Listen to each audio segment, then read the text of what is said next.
Hello दोस्तों, स्वागत है आपका आपके चैनल डी के स्टडी पॉइंट में। और आज हम पढ़ेंगे हिस्ट्री का चैप्टर 2 का पार्ट 2, जिसका नाम है राजा, किसान और नगर, आरंभिक राज्य और अर्थव्यवस्था, लगभग 600 ईसा पूर्व से 600 ईस्वी तक। तो सबसे पहले अगर हम इसमें बात करें चैप्टर 2 के बारे में, चैप्टर 1 हम पढ़ चुके हैं, जिसमें एक मोस्ट इंपॉर्टेंट टॉपिक मैंने आपको बताया था कि मगध सबसे शक्तिशाली कैसे बना। तो वो आपको याद होना चाहिए, एक इंपॉर्टेंट क्वेश्चन भी है ये। तो अगर आपको इसका आंसर पता है तो मुझे कमेंट बॉक्स में लिख के बताइए। तो सबसे पहले हम देखते हैं एक आरंभिक साम्राज्य के बारे में। तो एक आरंभिक साम्राज्य जो है, मगध के विकास के साथ साथ एक जो शक्तिशाली साम्राज्य का उदय हुआ। जैसे जैसे मगध का विकास हुआ, उसके साथ साथ एक शक्तिशाली साम्राज्य है जो उसका उदय हुआ। और वो साम्राज्य जो था वो था मौर्य साम्राज्य। और जो मौर्य साम्राज्य के संस्थापक थे वो कौन थे? चंद्रगुप्त मौर्य। ठीक है, मौर्य साम्राज्य की स्थापना किसने की? चंद्रगुप्त मौर्य ने की। तो अशोक जो है वो चंद्रगुप्त मौर्य के पौत्र थे, यानी कि पोते थे। और चंद्रगुप्त मौर्य अशोक के दादा थे। ठीक है, इस तरीके से। अब हम एक इम्पोर्टेंट क्वेश्चन और है 3 मार्क्स का, कि मौर्य वंश के बारे में जानकारी के स्रोत। तो मौर्य वंश ऐसी क्या चीज़ें हैं जिनसे हमें मौर्य वंश के बारे में जानकारी मिलती है? तो सबसे पहली जो है वह है मूर्तिकला। तो मूर्तिकला जो है, मौर्य साम्राज्य में लोग जिस तरह की मूर्ति बनाते थे, उनकी उसकी वेशभूषा बनाते थे। तो उससे एक अंदाज़ा लगाया जा सकता है कि वहाँ पर लोग कैसे थे या किस तरीके के थे। तो इस तरह से हमें मूर्तिकला से जानकारी मिल जाती है। Important most important 2 topics, Megasthenes के इंडिका और कौटिल्य चाणक्य का अर्थशास्त्र। तो जो यूनानी राजदूत थे उनके दरबार से आए थे मेगास्थनीज। ठीक है, तो उन्होंने क्या नाम है, ये एक पुस्तक लिखी थी जिसका नाम था इंडिका।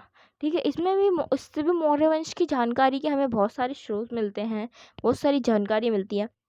और चाणक्य कौटिल्य दोनों एक ही हैं। तो इन्होंने लिखी थी एक पुस्तक अर्थशास्त्र, एक बुक लिखी थी जिसका नाम था अर्थशास्त्र। पर उसकी वहाँ पर सारे राजनीति को दर्शाया गया है, राजनीतिक दर्शन को दर्शाया गया है अर्थशास्त्र में। ठीक है, जैन और बौद्ध धर्म के पुराने ग्रंथ। तो जैन और बौद्ध धर्म के जो पुराने ग्रंथ हैं उनसे हमें मौर्य वंश की जानकारी मिलती है। पत्थर और स्तंभों पर मिले अभिलेख। तो आपको पता ही होगा कि अशोक जो है वो बहुत अभिलेख लिखवाता था। तो हमें इस तरीके से जो है पत्थरों और स्तंभों पर जो अभिलेख लिखे हुए मिले हैं उनसे बहुत जानकारी मिलती है, क्योंकि उसमें जानकारी लिखी हुई होती है। ठीक है, अभिलेखों में। तो इस तरीके से। और धम्म का प्रचार। तो धम्म क्या है? धम्म मतलब हिंदी में बोलते हैं धम, और हिंदी में धर्म, और प्राकृत भाषा में बोलते हैं धम्म। ठीक है, एक तरह से ये धर्म ही है। तो जो अशोक है उसने धम्म का प्रचार करने के लिए जो है अभिलेखों का सहारा लिया। एकदम से जैसे अशोक का हृदय परिवर्तन हो गया था कलिंगा वॉर के बारे बाद में। तो इस तरीके से जो अशोक है उसने सोची धम्म का प्रचार करने के लिए। तो उसने धम्म का प्रचार करने के लिए जो है अभिलेखों का सहारा लिया, अभिलेखों का बहुत उपयोग किया। और क्या है, और क्या क्या उन्होंने धम्म महामातों को जो है वो धम्म महामातों की नियुक्ति की। ठीक है, धम्म का प्रचार करने के लिए। तो वो धम्म जो थे वो 4 धम्म थे। उसमें कौन कौन से? जो पहला था बड़ों के प्रति आदर, दूसरा था सन्यासियों के प्रति और सन्यासी और ब्राह्मणों के प्रति उदारता, सेवकों और दासों के प्रति उदार व्यवहार, दूसरे धर्मों और परंपराओं का आदर करना। ठीक है, ये नॉर्मल सी बातें हैं जो हर किसी इंसान को वैसे भी इनका पालन करना ही चाहिए। तो आपको ये नॉर्मली जल्दी से याद हो जाएंगे। अब मौर्य साम्राज्य का प्रशासन, एक बहुत मोस्ट इम्पोर्टेंट क्वेश्चन है। सबसे पहले मौर्य साम्राज्य का जो प्रशासन है वो 5 राजनीतिक केंद्रों में विभाजित था। पहला जो है राजधानी पाटलिपुत्र, राजधानी जो थी वो पाटलिपुत्र, पाटलिपुत्र जो है अब पटना में है। ठीक है, और तक्षशिला जो है अफगानिस्तान में है, उज्जैनी मध्य प्रदेश में, तोसली जो है उड़ीसा में, और स्वर्णगिरी जो है वो कर्नाटक में। ठीक है, तो ये 5 महत्वपूर्ण केंद्र थे।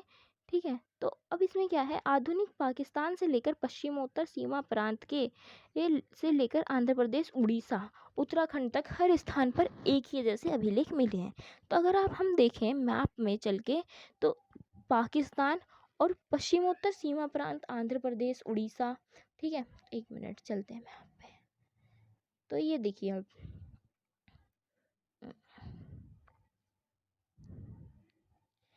ये एक मिनट, हाँ ये देखिए कि ये यहाँ पर मान लीजिए पाकिस्तान है और ये अफगानिस्तान है। ठीक है, तो आधुनिक पाकिस्तान यानी यहाँ से लेकर पश्चिमोत्तर सीमा प्रांत यानी कि यहाँ का क्षेत्र, पश्चिम पश्चिम उत्तर सीमा प्रांत। ठीक है, और उत्तराखंड, ऊपर वाला क्षेत्र, एक ये देखिए यहाँ पर आपको मैं दिखाऊं, कहाँ गया, ये रहा, देखिए उड़ीसा उत्तराखंड हर स्थान पर एक ही तरह के अभिलेख पाए गए हैं। यानी कि अगर मैं आपको एक मैप में अगर शेड करके दिखा दूं, तो ये देखिए पूरा का मैं आपको शेड करके दिखा देती हूँ कि ये मान लीजिए पाकिस्तान को जोड़ लिया, मैं अफगानिस्तान नहीं जोड़ रहा अभी क्योंकि ज़रूरत नहीं है। तो ये हो गया, उत्तराखंड हो गया, और ये वो उड़ीसा तक बोला था। ठीक है, यहाँ पर सारे में जो है, जो अभिलेख मिले हैं इतने पूरे हिस्से में, ये सारे एक ही जैसे अभिलेख जो हैं वो पाए गए हैं। और अफगानिस्तान में ये हिस्सा देखिए आप।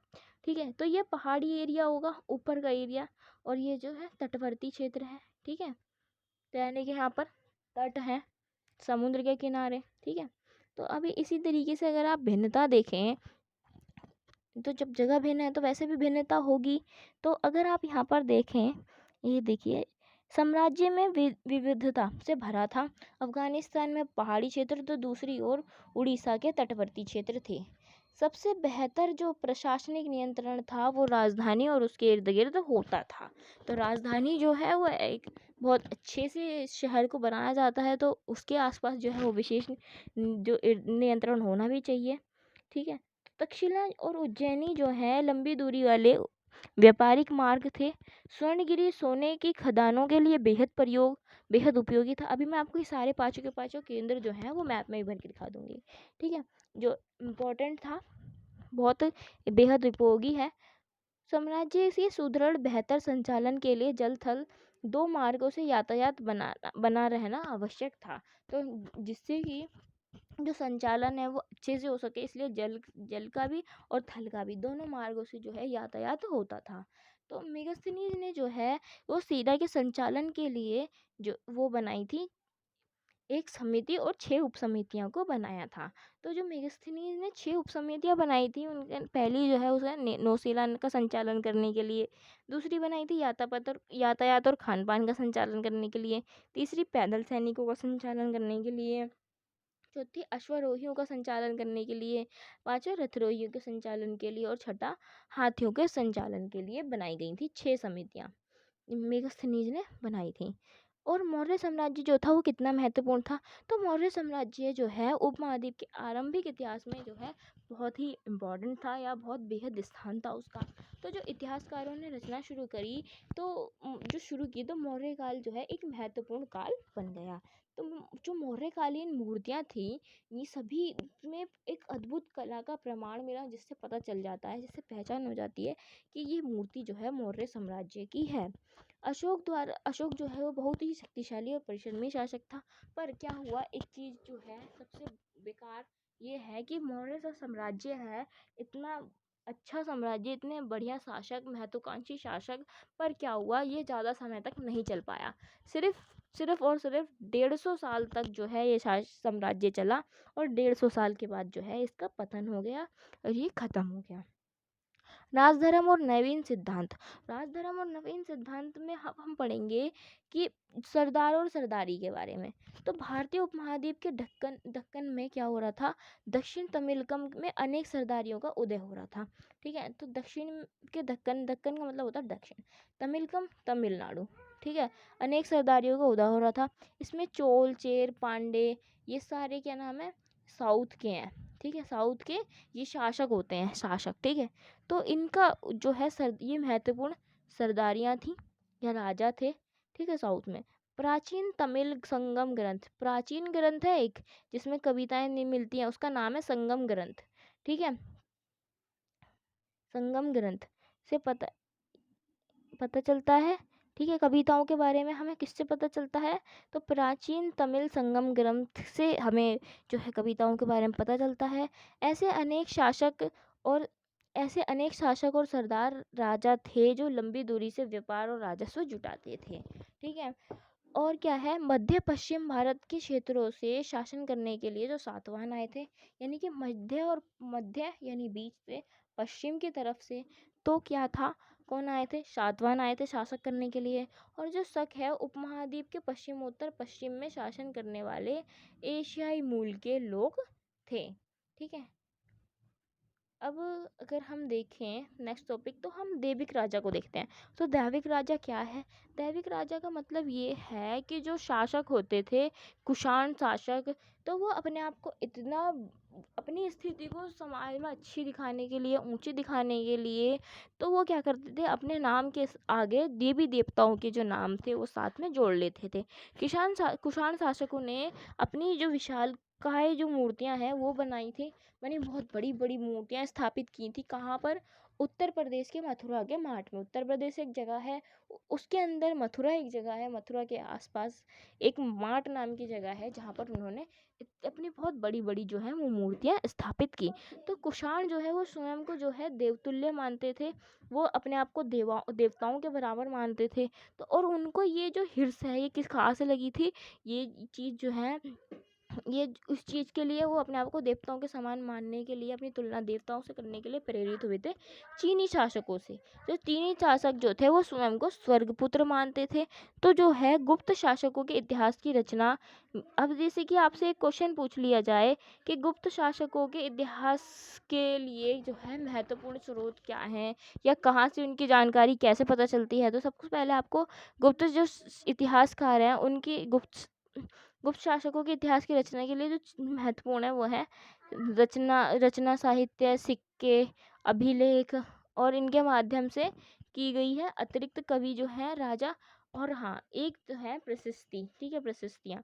तो अतिरिक्त माध्यम स्वामी की प्रशंसा की जाती है, प्रशस्तियाँ होती हैं जिसमें अपने राजा की या स्वामी की प्रशंसा लिखी जाती है करवा दरबार के कवियों के द्वारा। ठीक है, तो उदाहरण के लिए अगर हम एक प्रशस्ति के बारे में देखें तो वो है प्रयाग प्रशस्ति। प्रयाग प्रशस्ति की रचना किसने की थी? हरिशेन ने की थी। और ये किस में लिखी गई? संस्कृत में। हरिशेन जो है गुप्त सम्राटों के सबसे शक्तिशाली सम्राट समुद्रगुप्त के राजकवि थे। ठीक है, तो जो समुद्रगुप्त हैं उनके जो राजकवि कौन थे? वो हरिशेन थे, और इन्होंने ही प्रयाग प्रशस्ति लिखी थी। और हाँ, समुद्रगुप्त को भारत का नेपोलियन भी कहा जाता है, क्योंकि ये बहुत ही शक्तिशाली थे और बहुत शक्तिशाली ताकतवर इंसान थे। तो अगर हम, अब मैंने बोला था आपको कि मैप में मैं आपको सब कुछ दिखा दूंगी, तो अगर हम देखने लगे तो कर्नाटक में क्या था? स्वर्णगिरी। ठीक है, स्वर्णगिरी कर्नाटक में। और उड़ीसा में क्या है? तोसली। तोसली उड़ीसा में। और अगर हम देखें मध्य प्रदेश में, तो मध्य प्रदेश में उज्जैनी। उज्जैनी, ठीक है, कितने हो गए? 3 हो गए। और एक तक्षशिला, और तक्षशिला जो है वो है अफ़गानिस्तान में, ये पाकिस्तान, और ये अफ़गानिस्तान, ये ऊपर यहाँ आएगा तक्षशिला। तक्षशिला यहाँ लिख दिया मैंने, ये तक्षशिला। ठीक है, ये 4 हो गए, और एक बचा है, कौन सा बचा है? उज्जैनी, तक्षशिला, और वो स्वर्णगिरी, एक बार पाटलिपुत्र। ठीक है, तो ये बिहार, पटना, पटना के अंदर पाटलिपुत्र। ठीक है, ये पूरा का पूरा। ठीक है, तो ये 5 महत्वपूर्ण केंद्र थे जो मैंने अभी आपको बता दिया है। और आई होप्स आपको वीडियो अच्छी लगी होगी, और आपको सब कुछ समझ में भी आ गया होगा। और आपको कोई प्रॉब्लम है, कुछ समझ नहीं आया, कोई दिक्कत है, तो आप कमेंट्स में पूछ सकते हैं, और आप कमेंट में बताइए कि आपको वीडियो कैसी लगी। और अगर आपको वीडियो अच्छी लगी हो तो वीडियो को लाइक और चैनल को सब्सक्राइब कीजिए। मिलते हैं नेक्स्ट वीडियो में, तब तक के लिए bye bye, thanks for watching.